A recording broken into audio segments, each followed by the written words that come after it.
Yo, what's going on, snipers, and welcome back to our Chicago Blackhawks franchise mode here in NHL 23. So we are up here in the first round of playoffs against the Minnesota Wild. Our team had an interesting season nonetheless. We kind of really struggled in the second half, like near the end of the season, and still made the playoffs at least with a 46-36 record. And we are going to be taking on the Minnesota Wild, like I said, in the first round. Now, what's interesting is we did play them in the last game of the season and won in a shootout, so this might be a fairly close series depending on how our team does in terms of like fixing it, because 3-6-1 going into the playoffs is not ideal. So hopefully we could find a way to win games in the postseason. But let's maybe make some line adjustments going into this playoff matchup. I don't really know what we want to do in terms of making this team better, because it looks pretty solid on paper. We didn't make any trades, but I could always move somebody up in the lineup and maybe move Reichel down. Yeah, Kurashev was scoring better, I feel like, than Reichel was. So I'm going to move Reichel down, move Kurashev up, just for something to try and fix up some of the offense on this team a little bit. And yeah, oh yeah, we suffered an injury at the end of the season as well to Ian Mitchell. He's out till May, so we will not be having him in this first round matchup, but Noah Juleson will be playing, which means I'm going to move Regula up instead. And yeah, Comesso is definitely going to be our starter for the playoffs. And yeah, hopefully Ian Mitchell returns as soon as possible. But anyways, let me show you guys the Minnesota Wild again, just in case you forget. But I think we definitely have the better team on paper. It's just going to be really... I don't know really exactly how or who's going to win the series still, I think. Because I don't feel safe ever saying I'm going to win the series or not. But as you can see, Minnesota's got the studs still in Kaprizov. They got Rossi and Boldy still. That second line's also pretty good with Patrick and Lindblom, because Menko is a little bit weak, but he's still a good player. And yeah, the forward core on the bottom six is average, I'd say. Fourth line's a bit weak when you have 34-year-old Matt Nieto still playing and a 72 overall player playing. And in the defensive core, they do have an injury of their own on the defensive core, which is Brady Shea. So I think Brady Shea would probably take Festerling out of the lineup, which means this defensive core is pretty strong, but they don't have that one standout defender that like really kicks rocks, or kicks, not kicks rocks, but kicks the offense up a notch or something. And you can see Wallstead is their starter, so they have a good goaltender as well to back it up. So there is all that type of thing. Let's take a look at how they did during the regular season compared to us, because I don't think I took a look at that at last episode. And then we'll get into this first round matchup, and hopefully our team can win games in the playoffs. Last year, it was pretty much just the Asher Vance and Quinton Byfield show. So, wait, actually, I did want to go to this player stats, goddammit. Or not player stats, team stats. But yeah, hopefully we get goal scoring from a lot of players on our team. So we only finished with 4 more points than the Minnesota Wild because we struggled near the end of the season. They scored more goals than us. We allowed only one more goal than they did. So both of us weren't the best defensive teams. They were better power play percentage-wise by a little bit, and they were also better penalty kill-wise. So they're technically better at everything because of how bad we had our last 10 games. Well, they actually have had a pretty good last 10 games. So let's see if we can reverse the fortune in the first round. And yeah, like I said, hopefully we get guys step up and not just Byfield and Vance. But if Vance goes off and wins us a Stanley Cup, so be it. So let's get into this first round matchup against Minnesota. We got to use this home ice advantage as well if we can, and see if we can find ourselves in that second round. We got to the second round last year and lost to the eventual Stanley Cup champion winning Colorado Avalanche, so it'd be nice to win a first round matchup here and continue winning some playoff series and all that type of thing, get some experience for this young team. First period of game 1, and it's 1-1. I will take that. Kaprizov scores. Alec Regula scores, not who I would expect to score. So we want to contain Kaprizov a little bit more than that. Giving him a goal like less than a minute into the first playoff game, not great. But at least we managed to answer back. Shots are 16-8 in favor of Minnesota, so a pretty good opening period from Comesso, making 15 saves already after allowing that early goal. And then Regula scoring on only 8 shots for our team is nice to see. So hopefully we get the big guys step up as well in this game, because it's kind of weird to have like Alec Regula score in that first period and nobody else. Second period, 2-1 us. Let's go. Asher Vance short-handed too. Let's go. Vance, even though he's a sniper, I think he's on like the first shorthanded unit. He might be on the second or even the third, I guess, because there's a third one now. But he gives us a 2-1 lead. We're being outshot 26-12. So we only had like 4 shots in that period, and one of them was a shorthanded goal from Vance. Let's see if we could lock this game down in this third period and take a 1-0 series lead. We are getting outplayed by Minnesota, but we have the lead somehow, so I am okay with that. Yeah, Comesso's on a different planet right now, which is good, but he lets in a goal from Oscar Lindblom. It is now tied up at 2. Come on, guys. We got to get way more shots on goal, too. Our offense has to do good, please. And we are going to be going to overtime in Game 1 despite being outshot 40-21. So without Comesso, we would definitely not be in overtime at this stage. So our team definitely needs to wake it up a bit on the offensive front. Let's see what happens in OT. Come on, boys. Come on, let's get that winner. Let's go. We win out overtime, and it's Philip Kurashev. Of course, it has to be the guy that's always on my thumbnails, at least for now, until we eventually trade him away.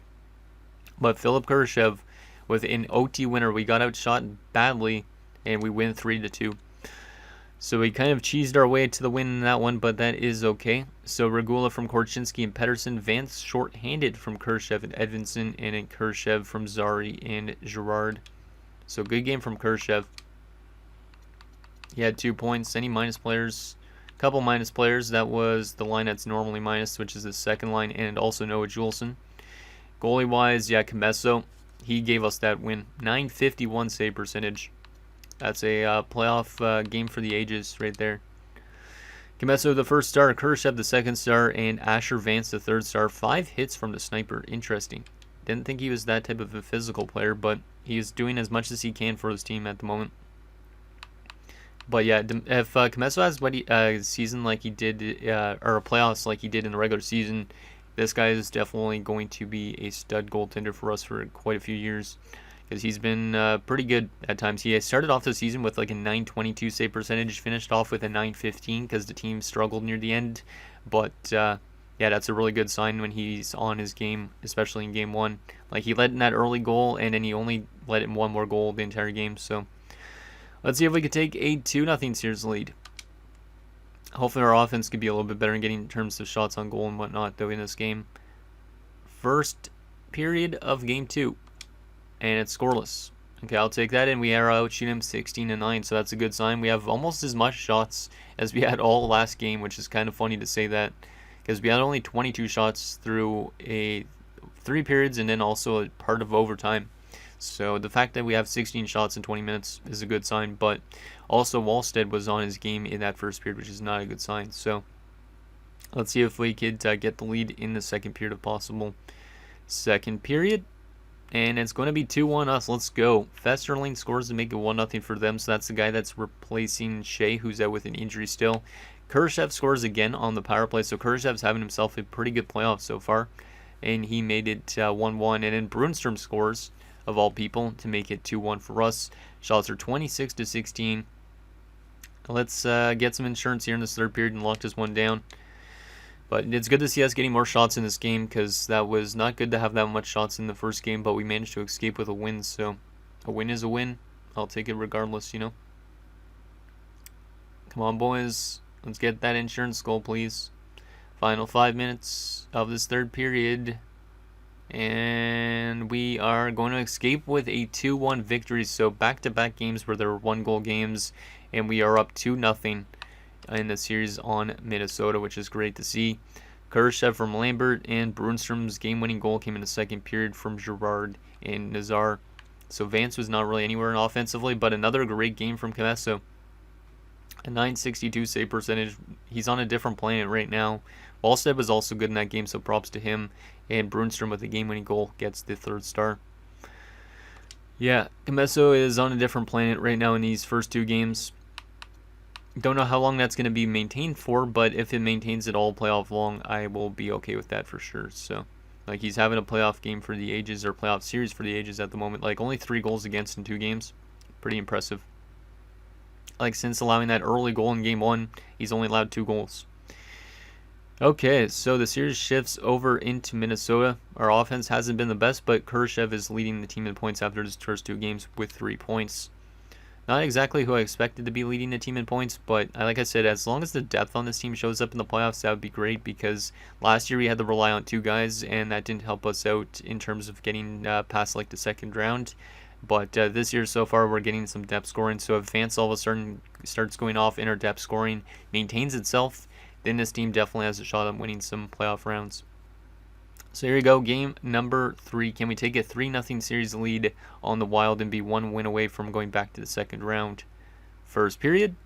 Oh no, there's the bad start for Comesso.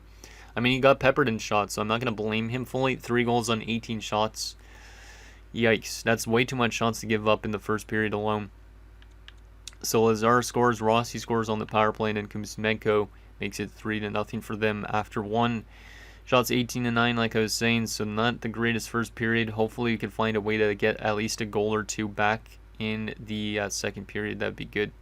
Second period, 3-1. Okay, we're within 2 goals. That's not bad. Connor Zary scores, and it was an early goal into that period, and we didn't score again. But the shots are getting closer now, 25-21, so we must have had a much better second period than the first. Can we find a way to get 2 goals in this third period, or are we going to lose our first game of this playoff run? Come on, boys. Come on, let's get some goals here in this third period. Power play. And we do not convert, unfortunately. Penalty kill. Nicely done. Power play opportunity. Come on. And they get a goal right after our power play ended. It's Adam Gaudet scoring on Comesso. Yeah, this game's definitely not on Comesso. Our team just has not been able to find that offensive level in this game, and we're going to lose 4-1 in Minnesota. And it's now at 2-1 series lead only. Yeah, that first period lost us the game, and then Zary scored our only goal from Olsen and Kurashev. So Kurashev is still doing really well. But, yeah, Wallsted's definitely standing on his head for Minnesota as well. And, yeah, you wouldn't put this game on Comesso, even though he had an .882 save percentage and a 6 goals against average. I don't really think I'd blame him. That first period alone, he faced 18 shots. So I don't really think it's on him. I could always change goaltenders over to Tarasov for a game, because maybe Comesso's tired. He did play 70 games or something like that in regular season, so... Yeah, let's give him a break. It might be a little bit of a weird thing, but while we have the series lead, might as well give him a little bit of a break and give Tarasov a game, because Tarasov has had some good playoff numbers. So we'll give Tarasov the chance... And I think that's all we're going to do in terms of changes, because there's not really much else we could do at this stage. Yeah, I don't think there's really much else I could do. I could put Kurashev up to the second line always, but Brad Lambert hasn't been that great. I'll keep Kurashev on the third line, even though he's been our best player so far. Vance has been a bit quiet, which is kind of concerning. He's only got that 1 short-handed goal, so hopefully he could wake up a little bit here in Game 4, because we definitely need that, because I don't want to have a tie series necessarily. Here we go, game number 4 in Minnesota. Can we win a game on the road in these playoffs? First period, 2-2. Yikes, I don't like our defensive play in these last 2 games. And our offensive play has been kind of weird. We had 2 goals on 6 shots. They had 2 goals on 14 shots. So once again, we get badly outshot in the first period. But luckily for us, at least this time around, we come away with a tied game after 1. Because last time around, we were down 3-0. So, but Lambert scores on the power play for us. Then Kuzmenko scores to tie the game up. Reichel gives us the lead. And then Marco Rossi ties the game up for them. Let's see if we can get the lead back in the second period, please. Second period. Hey, there we go. We get the lead, and the shots are not in our favor still. 26-15 in favor of Minnesota. But Connor Zary scores again. It's a late goal in that second period, and we're up by a goal. Can we lock this one down in the third period and get some insurance? Come on, boys. Let's get some goals from Asher Vance, please. Power play opportunity. We do not convert on that. Penalty kill. Please kill it off. Nicely done. Power play for us. We do not score. So a lot of power play chances in this third period. Another power play chance, and another power play where we do not score. Come on, boys. Lock it down. And we win 3-2, and we are 1 win away from going back to the second round. So, good rebound game. We actually outshot them at the end of it, too. So, we had a good third period in terms of shots because of those power play opportunities. But we didn't convert on the power play, which is a bit concerning. So, Lambert from Pettersson and Korchinski, Reichel from Kachuk and Edvinsson, and Zary from Regula and Korchinski. Not too bad. Let's take a look at those player stats. Yeah, not too bad. But yeah, Asher Vance has been quiet. He had a really good regular season, but he's got like barely any points in these playoffs. He's only had one shot on goal in that last game too. And yeah, Tarasov was good in that game. He gets us to win. Tarasov actually got first star of the game. Pretty impressive for a backup, and then Kuzmenko the second star, and Kwiatkowski the third. But we are definitely going to turn back to Komesso again because Komesso is our man, but at least we know we could fall upon Tarasov if necessary because he did have a good game there. Despite allowing 2 goals in the first period, he managed to just play good the rest of the game. So Komesso should be back in the lineup. Yep, he is. That's good. Are we going to make any line changes? I think I am going to make a line change. Move Nazar to the top line, move Haltonen down. That might be more intriguing. And then maybe that helps Vance score more goals because Nazar is a playmaker.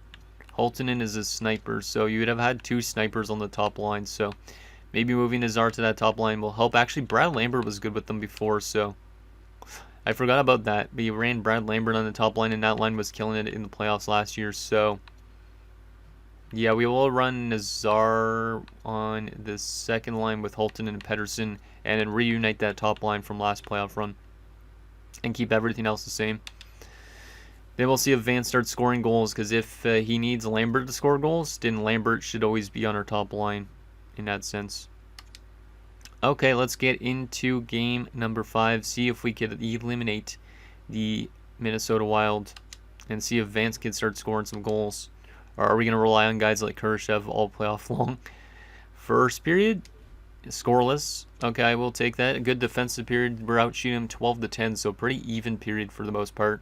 And kind of surprised not to see any goals, considering the last 2 games have had goals, a lot of goals in the first period. So let's see if we could take the lead in the second period if we can, please. Second period. Oh, that's not good. Vance did score though, which is good, but we are down 3-1 going into the third. Not good. Kaprizov, Goddard, and Addison score on Komesso, so that's 3 goals on 24 shots. So yeah, Komesso's kind of struggling a little bit, which is not good. But at least the shots are pretty even. And since Vance has a goal, he could definitely score more goals, but we need that to win this game in this third period, or else we're going to a Game 6 situation. Okay, let's see what happens in this third period, see if we can get back into this one. Come on, boys. Power play opportunity. We do not convert. Our power play has been pretty bad. I might need to change up the special teams. Hey, Frank Nazar scores. Let's go. Move him to the second line and he scores goals. Or move him to a line with Haltonen, I should say. Hey, and Haltonen ties the name up. Okay, so the second line's starting to produce now with those line changes. You like to see that, but of course they get the lead back, but then we tie it right back up. What is this simulation? So, yeah, Brodin looked like he won the game, but 50 seconds later, Lucas Reichel gets us to overtime. Shots are 34-33, so pretty even shot-wise. It's even goal-wise. Can we win this game and this series in overtime? Come on, boys. Who wants to be the hero? Penalty kill. Nicely done, boys. Come on. Penalty kill again, and Minnesota scores. I don't know who took the penalties in overtime, but Kaprizov scores in overtime. And unfortunately, we are going to a Game 6. I thought we were going to win that game after that third period. Nazar from Edvinsson and Haltonen. What else we got? Haltonen from Nazar and Pettersson. Reichel from Entwistle and Kachuk. And Vance from Byfield and Girard. Yeah, that top line's been really quiet. But we took 2 penalties in overtime. The one that scored the goal, though, was Kachuk's penalty. So Kaprizov the first star, Haltonen and Nazar the second and third star. I don't think I'd blame Komesso on that game either. Maybe I would. I don't really know. I feel like I should go back to Tarasov again. Yeah, I'm going to go back to Tarasov to try and close out this series because maybe Komesso's just getting a little bit fatigued because of the amount of games he's played. We have not been scoring a lot of goals in this playoff run either because most of our guys are under point per game unless the depth scoring is good, which I think it kind of is. So, yeah, we're going to go back to Tarasov for this game to try and close out the series. Ian Mitchell will be returning next round if we get there, or maybe even for Game 7. Any badly minus lines? Our fourth line's okay. Our top line has not been that good in terms of plus minus.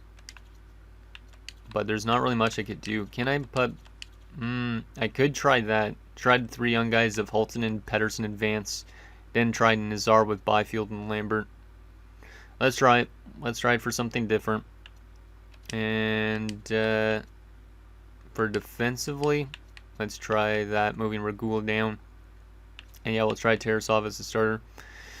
Yep, let's try all the guys with the X Factors as the top line.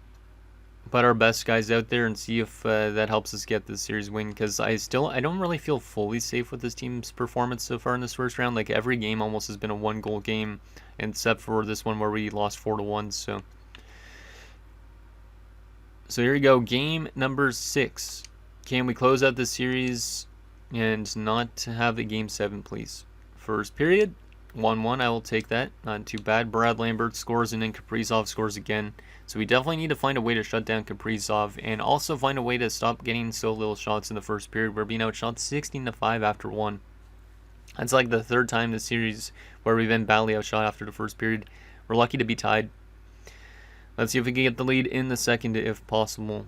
Second period, down 2-1. That's not good. Kaprizov is literally the only player scoring for Minnesota at this rate, it feels like. Back-to-back 2-goal games for him. And yeah, we're down 2-1 going into the third. We're being outshot 28-15. Can somebody step up here for our team in this third period and get this game at least to overtime? Come on, guys. Vance has been so quiet. It's actually kind of scary. Come on, guys. Let's get that next goal, or are we going to a game 7? I feel like our team's honestly going to lose in 7 games after this. I don't feel safe at all, and we're going to lose 2-1, and we are going, in fact, to a game 7 situation. Tarasov is good again. Nothing on Tarasov in that one. I just don't know who starts game 7, and I'll probably go back to Kometso because he's our boy, but yeah, Vance has been very average. Like, I don't know why he's not doing that well. Like, it's really weird.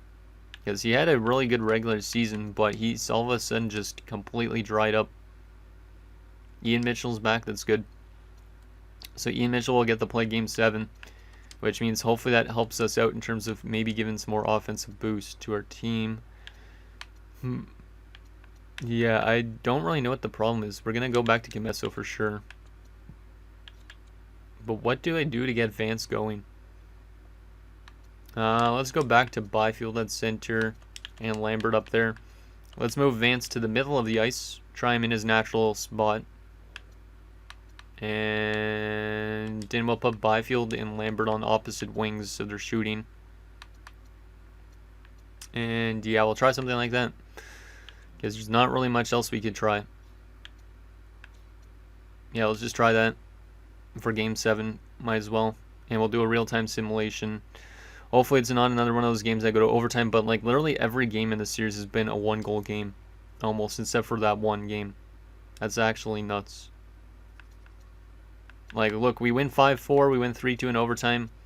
Or actually, no, this one was a regular season game, never mind. But that was also a 1-goal game, so we've had some really tight games with Minnesota. We win 3-2, we win 2-1. We lose 4-1, then we win 3-2. So we had a 3-1 series lead, and now we've dropped 2 straight games by only 1 goal. So I feel like we're getting cheesed out of the series completely, but you never know. Here we go, real-time simulation, game 7. Let's see what happens. Maybe whoever wins this series will go to the Stanley Cup Finals, because I have seen that happen before. But let's do a real-time simulation, see if our top guns could step up finally. Because Asher Vance, he's going to get paid a lot of money to be playing in these situations. As Kuzmenko makes it 1-0 for Minnesota, and Rossi makes it 2-0. Yeah, we're done. We're likely done in Game 7 after having a 3-1 series lead. Because Asher Vance was completely, like, invisible. Unless we have a good second period here. But down 2-0. Shots are 10-10. Can we get at least a goal back in the second period, please? Come on, boys. We need the offense from that top line. There you go, Sam Girard. I haven't seen anything from him yet. That's our top defenseman, basically, finally scoring a goal. Penalty kill, nicely done. Power play, please. No, we do not score. Come on, guys. We have a lot of time left to tie this one up. We just need to find a way to get that next one. Come on. Come on. And we are going to be going into the third down by 1 goal in Game 7. Shots are 22-18 in our favor. Vance, if there is a time to score, it would be in this third period. Because you have been so quiet. It's actually insane. Last year you had 8 goals in the playoffs in like 11 games, and so far I'm pretty sure you only have like 1 or 2 goals in this playoff run. So you need to step up here and lead by example if you want to be the future captain of this team, you know. Or else maybe somebody like Pedersen or Halton gets the captaincy instead down the road. Let's see what happens in this third period. See if we could tie this up in Game 7. Come on, guys. Power play 5-on-3. And we don't score even though we have Vance. God damn it. Power play again. Yeah, we're not going to win this game. It's going to be another 1-goal game that we lose in, right? Final few minutes. And yep. We lose 2-1 in Game 7. And we lose in the first round because Vance was completely quiet. Girard from Lambert and Byfield. I wouldn't put that game on Comesso either. Comesso was good in that game. But it seems like Wallstead really stepped up his game in the last while, and he completely shredded us. He just completely stopped everything that Vance and whatnot threw at him. And we lose in the first round. After having a 3-1 series lead, we lose 3 straight games, all by 1 goal. Minnesota's going to go on and win the Stanley Cup now. Watch. That's my prediction. But offense was nowhere whatsoever in that playoff round. God damn. Kurashev, Lambert, Girard, Nazar all had 4 points. Zari Edvinson even had 3 points. I didn't realize that. But look at this. Asher Vance, 2 goals in 7 games. That is a terrible playoff performance from him. Hopefully he plays better than that in the future because he was not good. I mean, everybody on our team almost had points. But our team loses in this first round. Comesso was good, and I maybe should have went to Tarasov in Game 7, but Comesso is our boy usually, so wow. Let me take a look at Minnesota's stats for a second. Yeah, Kaprizov shredded us pretty much. He had 5 goals in those 7 games. And they got depth scoring from every player on their team almost too. And Brady Shea must have, yeah, Brady Shea returned halfway through that series, so that might have helped them out defensively as well. Wallstead was really good too, so yeah. Let me take a look at plus minus. Yeah, Brady Shea helped them out defensively when he returned. And they must have taken Sam Bolduc out, I think. Actually, Nolan Patrick only played 3 games. Huh. They must have made some changes in their lineup throughout that round, which is interesting. And Danton Heinen got injured in that round too. Didn't even notice that. Interesting. Well, that really sucks that we lose in the first round. After what looked like maybe a promising playoff run after... Well, actually it wasn't looking like it because we really struggled in that last little bit of the season. Like, maybe we should have made a trade. But I think our defensive core still isn't really that good yet. So we might need to make some adjustments to that in this offseason. But let's simulate up into the awards and all that stuff. And the retirements. Wrap up the season. Gonna be a little bit of a longer episode, so... But that really sucks. Is Minnesota going to win the Stanley Cup? No, they do not. The Toronto Maple Leafs win the Stanley Cup. That's funny. Oh, I should have went and looked at the cap floor. God damn it. I might have to check a look at that off video. But Toronto wins the Stanley Cup over who? The Winnipeg Jets. Minnesota got all the way to the second round where they lost in 7 games to the Jets. Well, that sucks. Let's take a look at those awards. So Toronto wins the Stanley Cup, and they won the President's Trophy. Oh my goodness, that's actually possible. You know, I'm being sarcastic about that because I should have been able to do that with my Anchorage Ice Tigers, but no. Matthews wins the Art Ross and the Hart. Riley wins the Norris. Kuznetsov gets the Lady Byng. Tikhonov wins the Calder for Pittsburgh. Marner the Conn Smythe. Samsonov the Vezina. Kakinen the Jennings. Otto Vinen, first time I've seen that name in a franchise mode, wins the Masterton. Bickle wins the Jack Adams for Los Angeles. Barkov the Selke. And Matthews the Lindsay and also the Richard. So Matthews cleaned up on awards.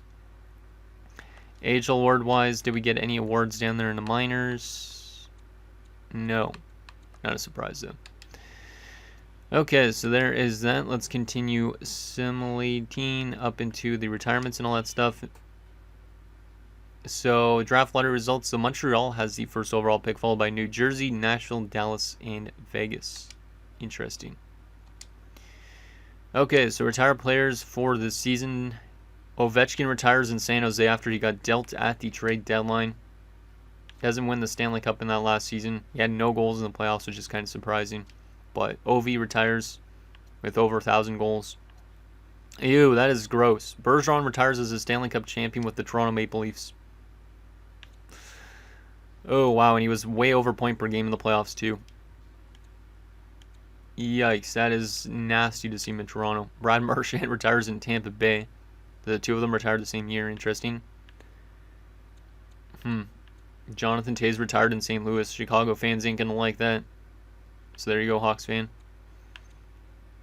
So that's our former player, obviously. Erik Karlsson retires as well. Very big retirement class. Like even Drew Doughty retired, it said. Yeah, this is a big retirement class. I don't think we had anybody retire, but we'll definitely take a look in case. Goalie-wise, Jonathan Quick retires, Jacob Markstrom. Not as much on the goalie front, but still. Let's see about our players. I don't think we have any retirements, right? Yeah, we're a young team, so no retirements. And Doughty and Karlsson are both now coaches. That's interesting. And coach retirement, we did lose Amari Barnett, which I don't really know which coach that is of ours. That might be an associate coach. I don't think it's our head coach. But I will take a look at that, because obviously that will impact the team if it is our head coach. No, it's not. Okay, so it was our associate coach. So we should probably look for an associate coach this offseason, an assistant coach with good ratings and stuff like that to maybe make our team even better. So there is that. Let's take a look at the progress reports, the contracts, and the draft class, and then that'll be it for this episode. So Vance has jumped up to a 90 after his terrible playoff performance, but that's okay. We will re-sign him probably once his ELC comes to an end next offseason to like an 8-year deal, or even before the season starts. Even though his playoff numbers were not that great, I trust that this guy is going to turn it around at some stage. Holton's ELC comes to an end. He's up to an 87, mostly statistical. I don't know if Sam Girard comes back to his team. His contract comes to an end, I'm pretty sure. Pettersson's only an 84. Billis is a second liner. Bruinstrom's up to an 83. That's good to see. Gorchinski's an 84. Not bad in terms of like growth on the NHL team. What about in the system? Bales is up to a 74. Wow. That's the top 6 forward we drafted, I think, last year. He's growing quite a bit. That's really good to see. Better defensively than he is offensively, but still. Really like that. Savoy's obviously getting some growth. Ferland's getting some growth. A lot of players are actually getting growth in terms of the prospect pool. Like Datsuk, the low elite, or one of the low elites we have on this team, up to a 68. It's really good to see at 20. So he actually might make the NHL. But it's always good to see prospect growth from an abundance of prospects. So Lovyov, who's low elite's growing. Same with Kagorodov. Like, hopefully some of these guys get into the lineup in the next few years as well. Barnett. What else we got here? Mickelson, still 73 only. So there you go. Looks like some of these guys aren't growing too much, but that's okay. So they might eventually leave. So there is growth-wise. Let's take a look at our contracts. See who's up for renewal. So yeah, Sam Girard's probably the big one who might leave because he's a UFA. I don't know if he's worth that asking price. We could always bring him back if you guys think so, or we could look in free agency and see if there's anything better in terms of that. Obviously, guys like Holtonen, we could give contracts to. Like, the sweet spot for Holtonen would probably be 4 years, because if you see afterwards, he was wanting like 11.9, but he's mostly statistical growth, so I don't think he's worth the 11.9. So I should probably just do like a 4-year deal to him. Korchinski, not too expensive, but we could definitely try and sign him longer term. Nazar is only an 83. He's really cheap. I could honestly sign him to an 8-year, $4 million deal if I want to.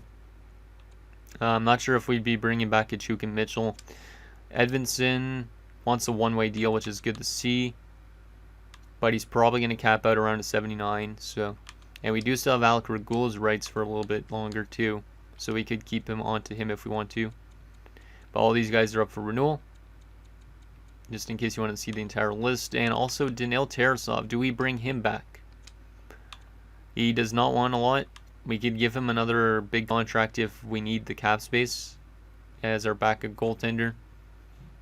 Also, there's Mickelson that's up for renewal. Still wants two-way deals. This guy's not going to probably reach the NHL, but he's a good AHL goaltender. So there you go in terms of the contracts. And final thing, the draft class. Are we going to be able to find ourselves a good draft prospect? Let's take a look at the draft board first. See where we're drafting. We're drafting at 25. So let's see if there's any good prospects around 25.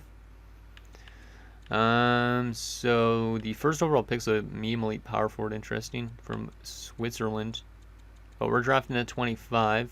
We could always try and move up if we really see anything interesting, but there's this guy who's 4 years out, probably not that great. Potter. Come on, give me a steal here, game. Give me like a low lead or something.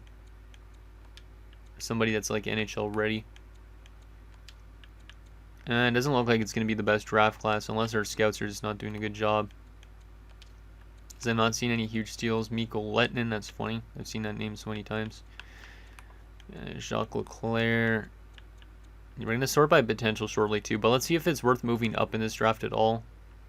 Some top 6 forwards. Phil Riley, probably top 6 as well, my guess, since he's 3 years out.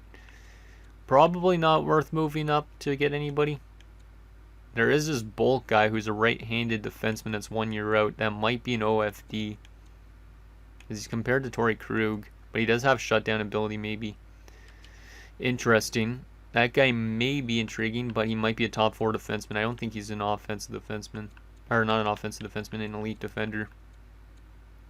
Oh, there's a top 6 forward. Let's go 6 overall. So yeah, this draft class is probably not the best one to try and move up in. Maybe there's some late round steals though we could find. Any elite players? Oh, Connor Recchi, medium elite 2-way forward. And he's 2 years out. And he's supposed to go 109th overall. Holy.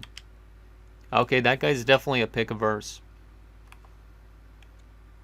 Because I don't think I've ever seen a medium elite that's like 2 years out and he's supposed to go that way. Like, he's supposed to go in like the 4th round, I think. Like, he's got a good shot too. Wow, okay. Connor Recchi, you're going to definitely join Chicago somehow. We're definitely going to have to find a way to get him on this team. That's a really good player. Very excited to get that guy if we draft him, because that could be something we use for the top 6 at some point. There is also a lowly gem who's supposed to go in the 7th round, or maybe even go undrafted.